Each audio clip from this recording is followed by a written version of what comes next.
here we are again. Now this panel will be held in English, and I am very, very happy to introduce you initially to David Adjaye. He's connected with us from Ghana. Sir David Adjaye is a Ghanaian British architect who has received great international acclaims for his impact on the field. Sir David Adjaye was born in Tanzania from Ghanaian parents, and he has been very influential in many areas, ranging from contemporary art, music, science, to African art forms. He founded Adjaye Architects, which today operates globally. And, well, I think I should mention his largest project to date, the National Museum of African American History and Culture in Washington, which was named Cultural Event of the Year by the New York Times in 2016, I think. A very important institution, and I would say crucially important in the days that we are witnessing today. So, can I please call in Sir David Adjaye? Yes, hello. Yes, hello, hi. So, maybe I pass on to Hanru for this conference, this discussion with David. Hi, David. How are you? It's been a long time since you were here. Actually, you have been really a close friend of the Maxi. We're very proud. And at this panel, we would love to actually start with a very urgent question. Of course, it's all about what's happening now from the States to all around the world. That it's related to the question of Black Lives Matter, the protest, the campaign of protest in a very challenging moment. And of course, one of your greatest achievements, among many other things you have been doing, apart from, this famous museum, you have been doing a lot of art centers, starting with the Geneva in London, and then in Beirut, and so on, and arriving in this extraordinary building in Washington, which is the Museum of African American History, and that is a part of the Smithsonian system, one of the new institutions that at the national level, the federal level, that they created this institution. And you designed this, as Giovanna said, it was a winner of a major architecture prize. And interestingly, in the context of the protest currently, there's a lot of intensity, a lot of conflict, and so on. And your building has always been a very elegant, extremely poetic, and to give a kind of iconic image to a very complex and very heavy history of this extremely painful, but in the meantime, almost like a kind of dramatic history of a population who's becoming increasingly decisive in this moment. Can you elaborate a bit from where you have this very poetic approach to this very intense, very heavy history?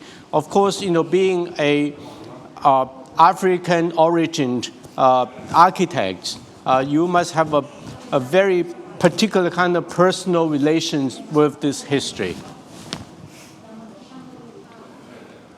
Can you hear me? Yes, David. We can hear you very well. The system is working. Well, it's very nice to be speaking to you from Accra in Ghana.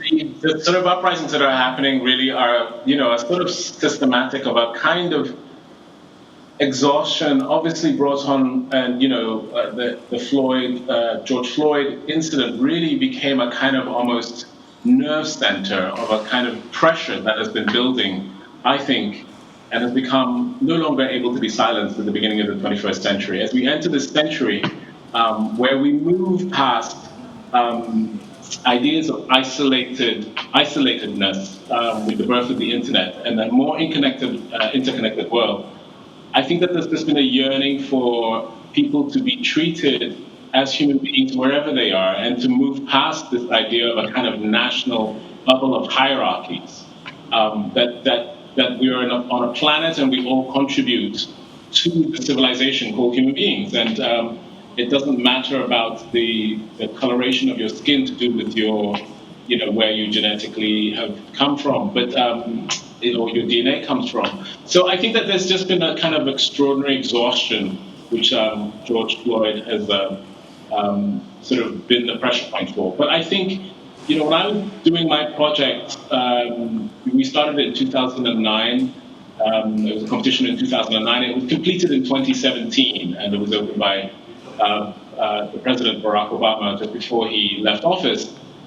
We knew that just from the outreach that we were doing with the communities and the conversations, that this was a project that was desperately needed and desperately wanted to acknowledge the invisibility of communities that have to live in the shadows, and the importance of those communities to the lives of the so-called dominant communities that they're in. With the case of America, this idea of invisibility had just lasted way too long.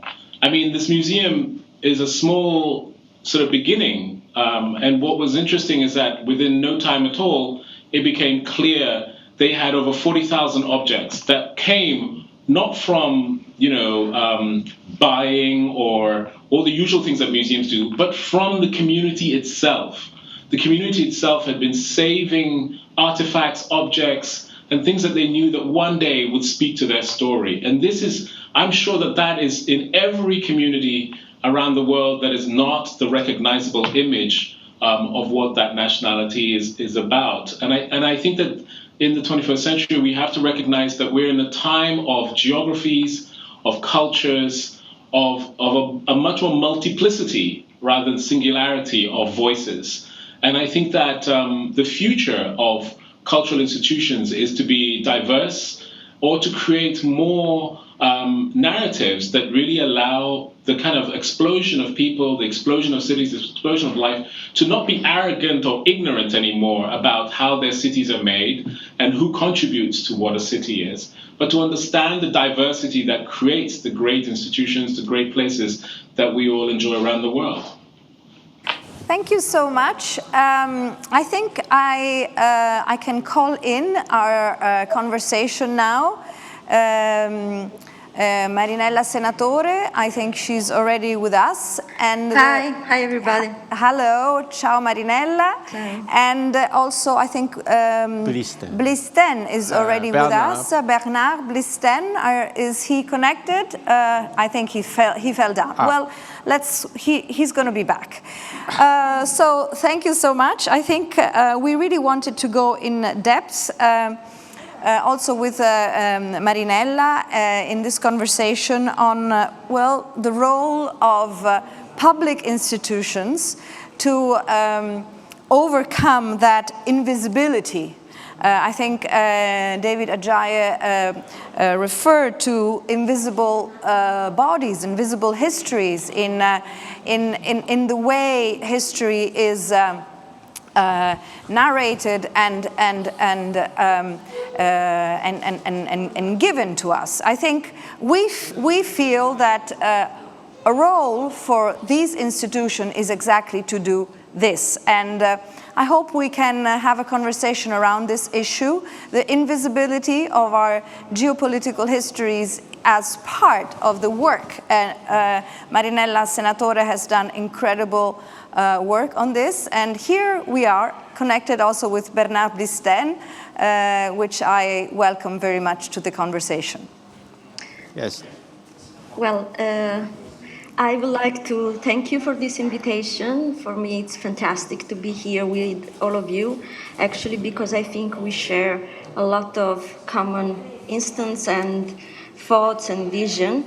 And it's particularly interesting from my side. I'm an artist, so it's extremely interesting for me to talk about the future or the vision of the institution. And I adore what Hanru and what David said, especially when it comes to different narratives now are possible. I guess it's the time.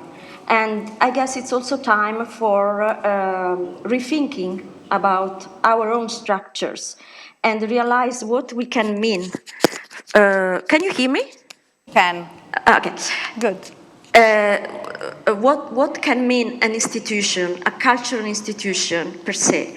So I'm an activist and an artist. So I worked already with big collective like Black Lives Matter, former Black Panthers, Young Lords in New York. But I'm an activist in Europe, actually against white supremacy. So I'm very much into what is happening right now.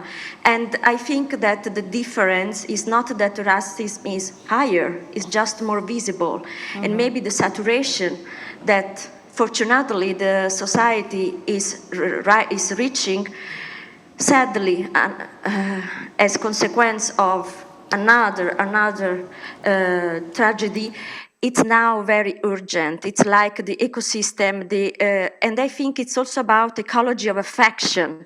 So we shouldn't proceed without taking in mind the ecology of affection. I think that an institution, from my point of view, working with a strong participatory base and having collaborating with over 6 million of people since 2006 so far, so a lot of people, not all the world, but a lot, definitely, in 17 countries, I can just say that what people reclaim, and it's the only common point when I'm asked what is common, what you find, it's similar, nothing.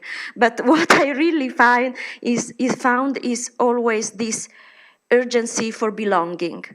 And I guess that if a lot of other structures in our society don't respond to this instance, possibly the institution should, and maybe they can. And we are plenty of biennials, museum, foundation, cultural institution, but I would like to point out what people really ask for.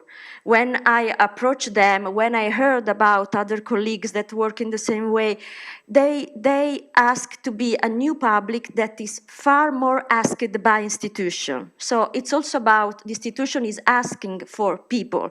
I want to feel asked, and I want to feel asked in my language. That's why I suggest always institution to promote multi-language advertisement, etc. Only this is already a step. And then there is something that for me is crucial, is mandatory for a cultural institution right now. It's not only to work on the heritage, but to activate the heritage when a museum has, or an institution has, to create new structures and new possibilities for people to get involved. But most of all, to be a center of production. Because when an institution is a production center, something immediately changes in the texture of in the social issue. Social tissue, I wanted to say.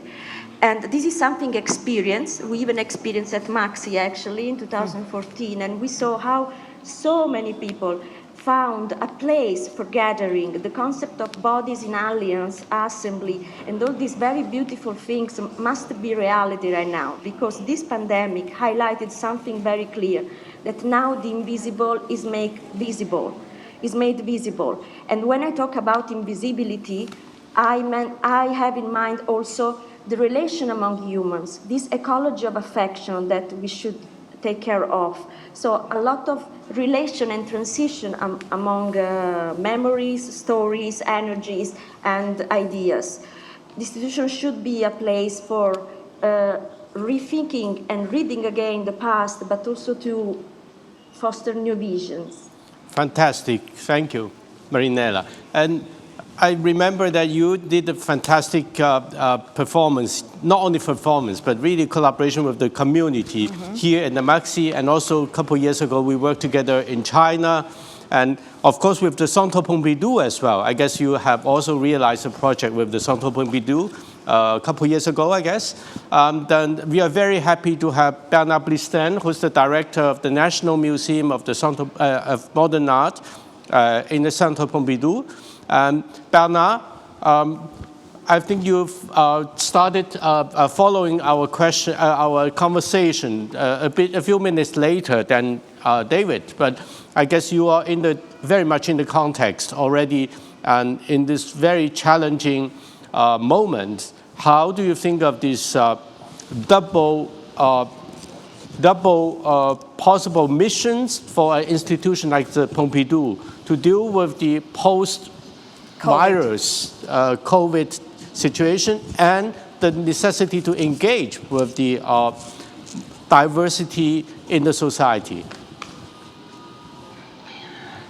Sorry to be late, but anyway, I think that I understand what you mean. Yes, indeed, Marinella has been invited by Centre Pompidou, but I must say, if you remember, Marinella, that it was not easy to do, and that we had a lot of problems. Cos'è questo rumore? And it seems to me that with these problems, we can also think in terms of what such an institution as the Pompidou is able to do. It seems to me that now such an institution, after almost 45 years, has definitely to reinvent itself. It seems to me that there is actually as a gap between the expectations of the artist and what the institution is able to do. I always thought that there was a huge gap between what we call art and what we call culture. To me, culture is the rule, but art is the exception.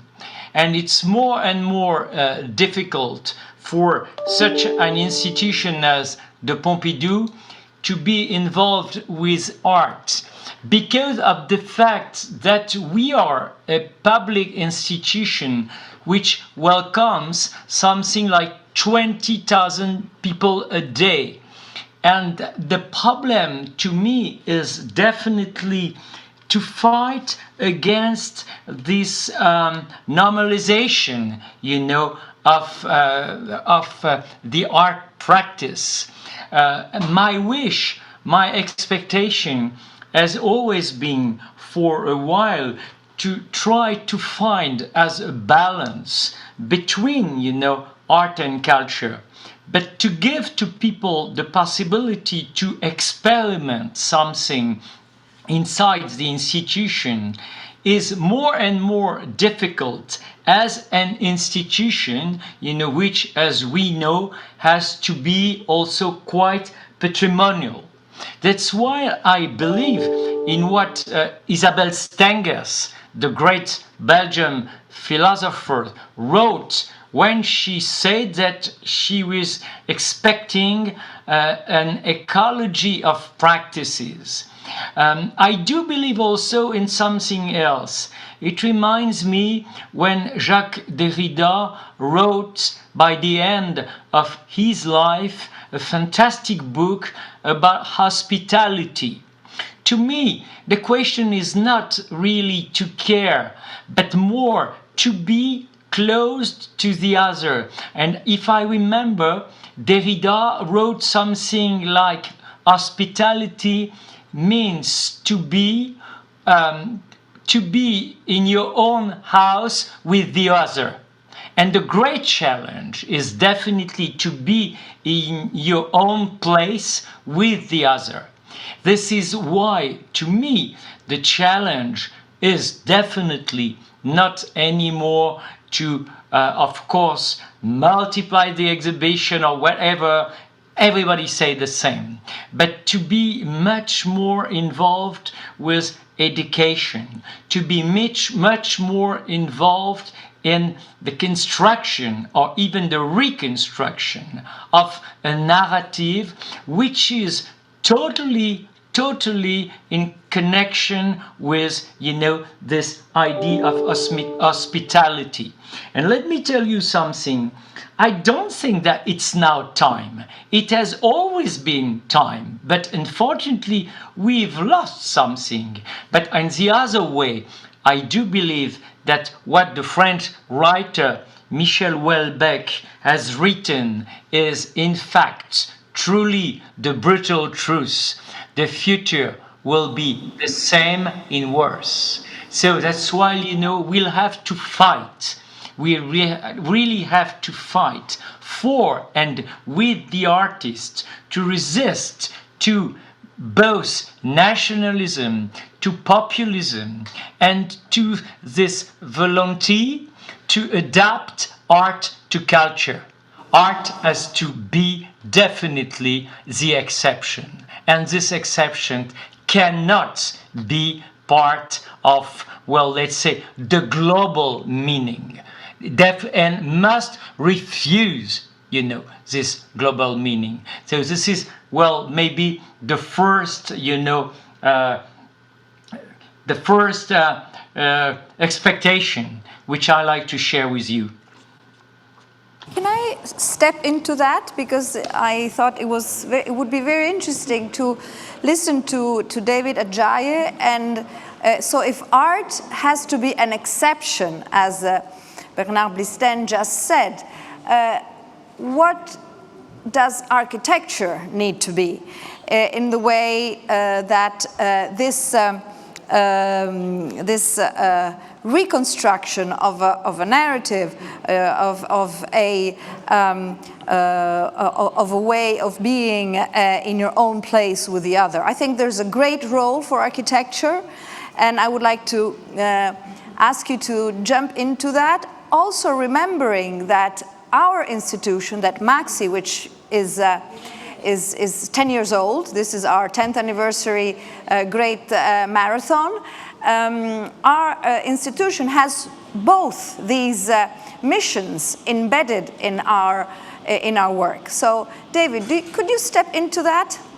No, absolutely. I think it's a very important conversation that has been brought forward, and I think that art plays in its in the way in which we have understood art, that art is a kind of exception, but its agency does come through culture. Its agency is enabled by culture. It is not outside of culture, and I think that I say that to say that architecture is performing through the same lens, in the sense that I think some of the difficulties with architecture at the moment is that it becomes more and more isolated and rarefied and becomes about itself, referring only to itself, and that you find now a generation questioning what is the relevance of a self-autonomous system that does not connect to the evolution of the ideals of a civilization, except for in its kind of tectonic sense. So I think that architecture for me right now has to be, I think that the world is constantly being remade, and architecture has to now get its hands dirty again, realizing that the world has changed again. At the beginning of the 20th century, architecture realized very quickly that the world had changed. It introduced new thinking, new ways of making cities, new planning, because it realized that the cities were exploding, that we were coming out of pandemics and all these horrible things, and that we had to make a new world which would talk about a new system.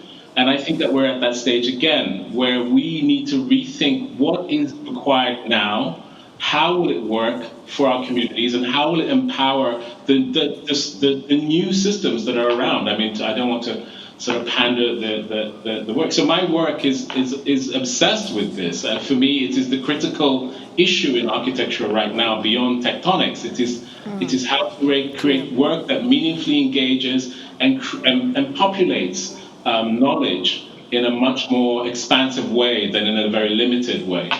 And the reason for that is to really encourage the inclusion of as much voices to the art form as opposed to the select few through the lens of a library or a body of knowledge that is only specific to a nation or to a people.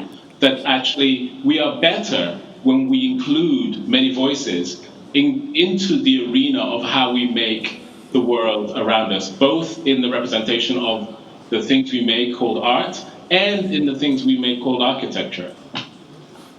Yeah, David, I think your elaboration is not in contradiction with Bernard's. I think there's an interesting tension, just like this building that we are sitting in, or like in the Pompidou. Well, you have this extraordinary architectural design that has its own vision somehow, its own agenda, let's say. In the meantime, the content inside lives with this agenda and fight against this agenda in a way. So that created the incredible tension that generates a evolving creative practices, let's say. So what you show a sculpture in the Centre Pompidou might not be looking the same as it was shown in the Tate, for example. So that created the incredibly kind of creative energy. I also understand Bernard's interpretation of or a translation of Derrida's idea, which is extremely important for us. It's not only about how much a museum can host an exceptional guest who is not very much the one that we always love. It might be a kind of enemy, intimate enemy, right? And I think that's also a crucial question about the society. Mm-hmm. How much we can create a society in which we can allow the enemy, the other, the stranger to coexist with us and also share this creative energy with us to make life more meaningful. I guess that has a really important kind of dynamic system that we need to learn how to build again, because with the flattening of this so-called globalization tendency, that we tend to do only so-called politically correct things, meaning everyone would look more or less the same and good. And that's the most dangerous thing for keeping the vitality of society. Can I call Marinella Senatore into this? Because, okay, I may be a little bit disruptive here.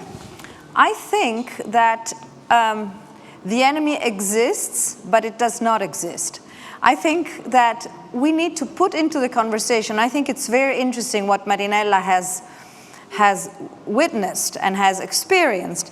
We have to put into the conversation the urgency of belonging, she was saying, in the sense that I think there is a really, I don't know if you say this in English like this, a perceptive fracture, which gives us the continuous idea that there's me and there's you, and the other is different from me. So I don't want to, go all the way to saying that the difference aren't there. The difference are there.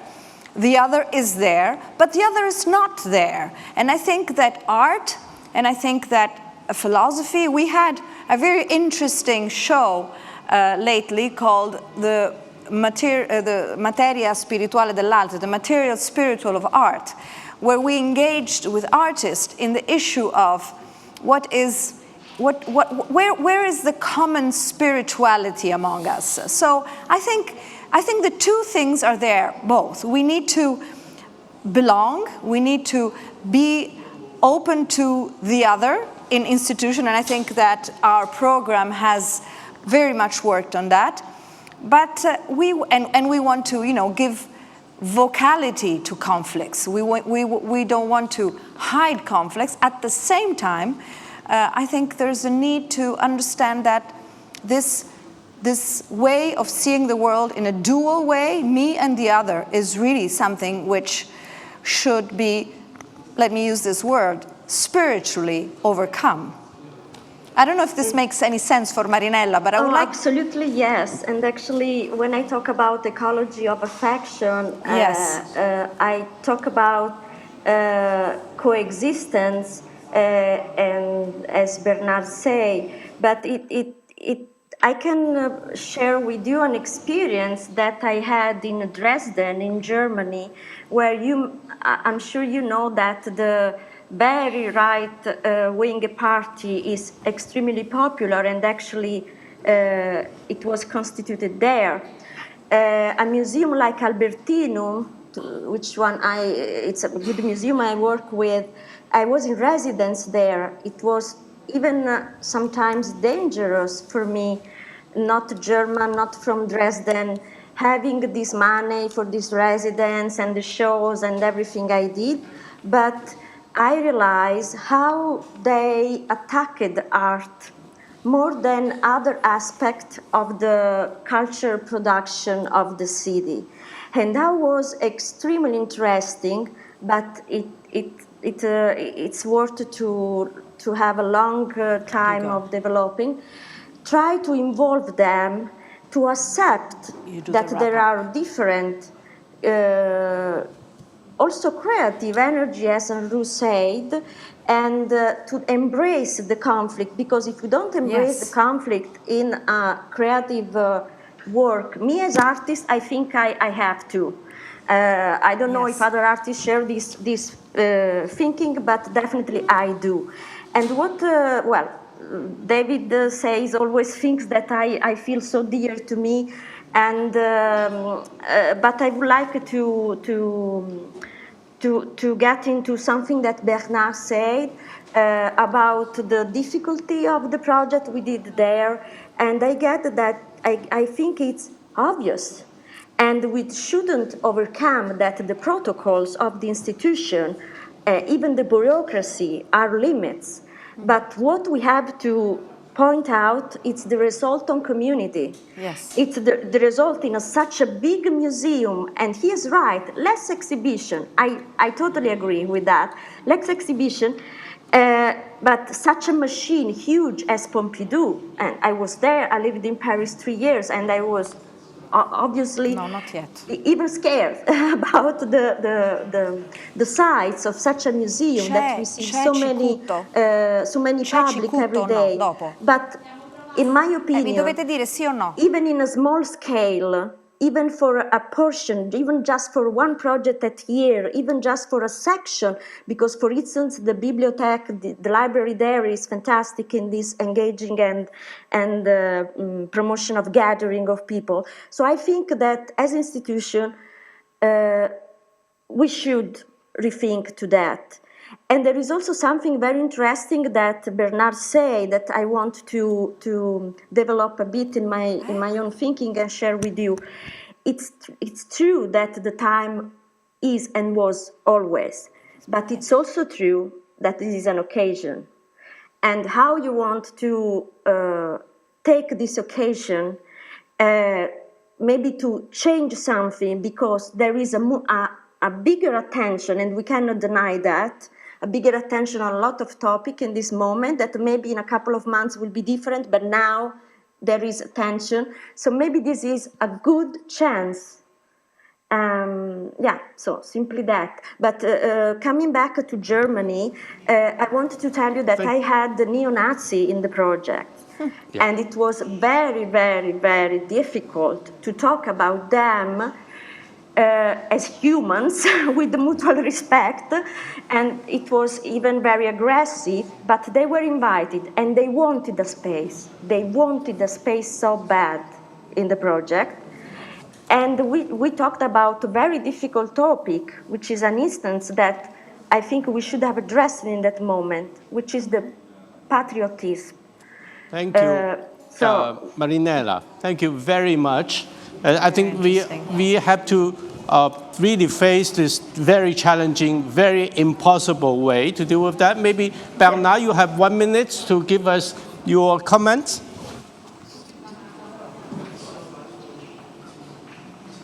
Marinella's work, but something else. There is a gap between art and culture, and there is a gap between authority and power.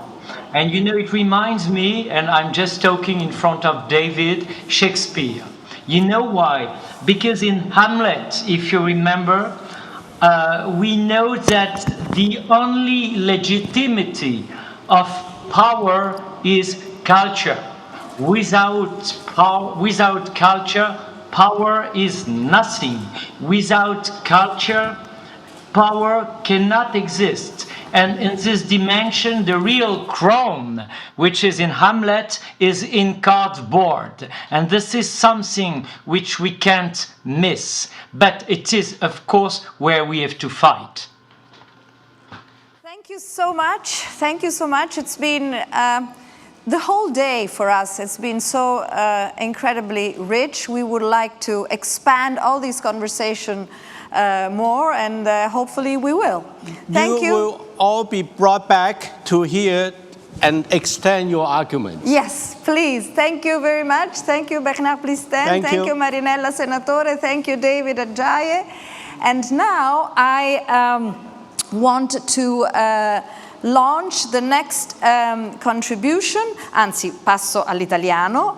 Adesso nell'ambito del progetto Una collezione da ascoltare, abbiamo già sentito questa mattina Michela Murgia che ci leggeva Maria Lai, adesso vi facciamo ascoltare Luigi Locascio che legge Margherita Moscardini, una delle artiste che abbiamo in mostra adesso qui al Maxi, e quindi vi invitiamo anche a venire a vedere questa straordinaria artista insieme a tutti gli artisti di Real Italy. Luigi Locascio legge Inventory, The Fountains of Zaatari. Subito dopo lancio invece il confronto, il talk tra Bartolomeo Pietromarchi e Piero Gilardi, e la parola d'ordine di questo talk sarà rinaturarsi.